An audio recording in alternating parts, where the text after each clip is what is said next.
नागपंचमीच्या सर्व माझ्या भगिनींना खूप खूप शुभेच्छा. त्यानिमित्ताने आज आपण ज्वारीच्या लाह्या ही रेसिपी पाहणार आहोत.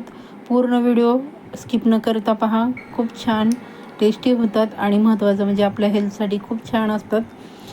मी मागच्या वर्षी व्हिडिओ अपलोड केला होता. तो मी ज्वारी म्हणजे घरातील जी आपण ज्वारी दळून आणतो त्याच्या लाह्या बनवल्या होत्या. पण आज मी स्पेशल ज्या ज्वारीपासून लाह्या बनवतात ती ज्वारी घेतली आहे.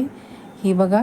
चला तर मग आपण रेसिपीला सुरुवात करूया. ही बघा, शरगम त्याला म्हणतात आणि मराठीमध्ये कावळी म्हणतात बघा. त्या ज्वारीच्या लाह्या मी बनवणार आहे.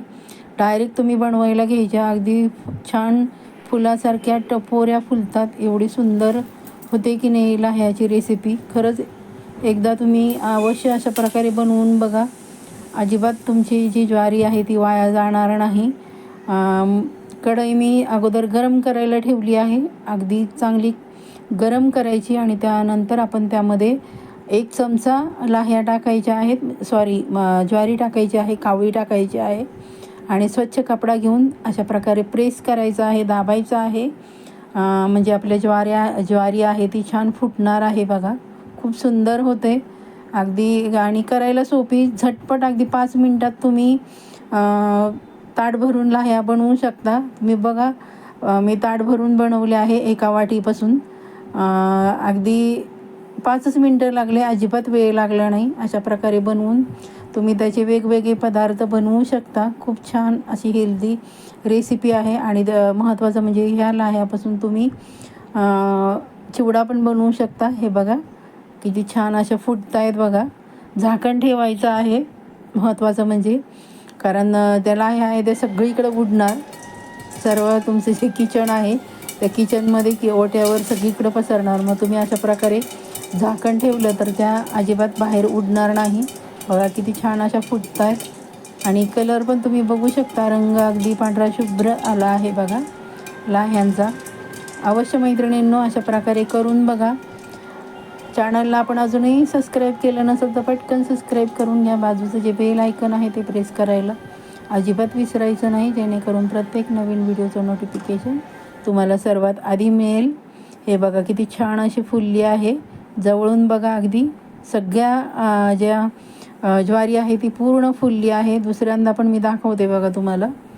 फक्त अगोदर सुरुवातीला प्रेस करायचं, स्वच्छ कपड्याने दाबायचं, म्हणजे ती ज्वारी आहे ती छान फुटते आणि छान अशी फुलासारखी आपली लाह्या तयार होतात.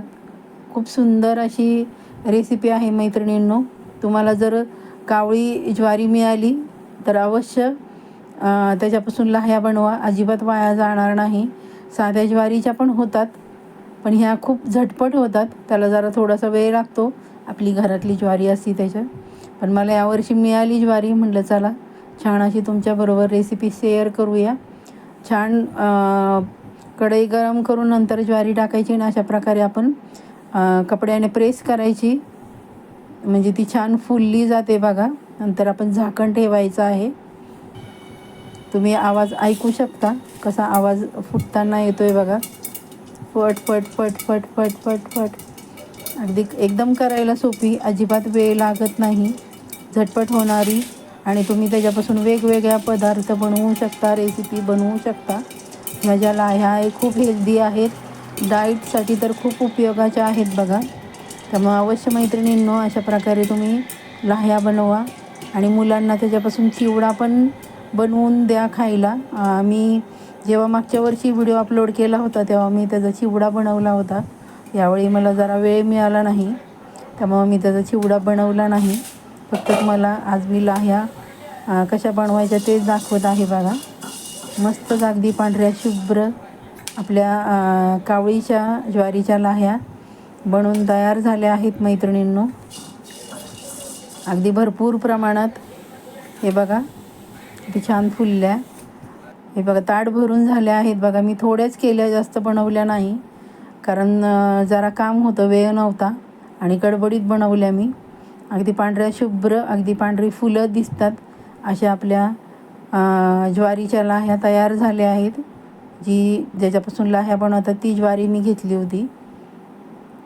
तुम्ही साध्या ज्वारीच्या पण बनवू शकता. ती फक्त पाण्यातनं काढायची, थोडीशी सुकवायची आणि नंतर तुम्ही त्याच्या लाह्या बनवायच्या. बघा अगदी फुलं दिसत आहेत, अगदी पांढरी शुभ्र. चला तर रेसिपी जरा जरी आवडली असेल तर पटकन एक लाईक करा, छानशी कमेंट करा आणि माझा व्हिडिओ आपण कुठून पाहताय ते कमेंट करून सांगायला अजिबात विसरायचं नाही. खूप छान वाटतं तुमच्या कमेंट्स वाचून, कारण माझे ताई दादा खूप छान कमेंट्स करतात आणि त्या कमेंट्स वाचून खरंच खूप आनंद वाटतो आणि पुढची रेसिपी करायला प्रोत्साहन मिळतं. व्हिडिओ शेवटपर्यंत पाहिला त्याबद्दल सर्वांचे मनःपूर्वक धन्यवाद. भेटूयात मग अशाच छानशा रेसिपीमध्ये. स्वस्त रहा, मस्त रहा, आपली आणि आपल्या कुटुंबाची काळजी घ्या. Bye bye.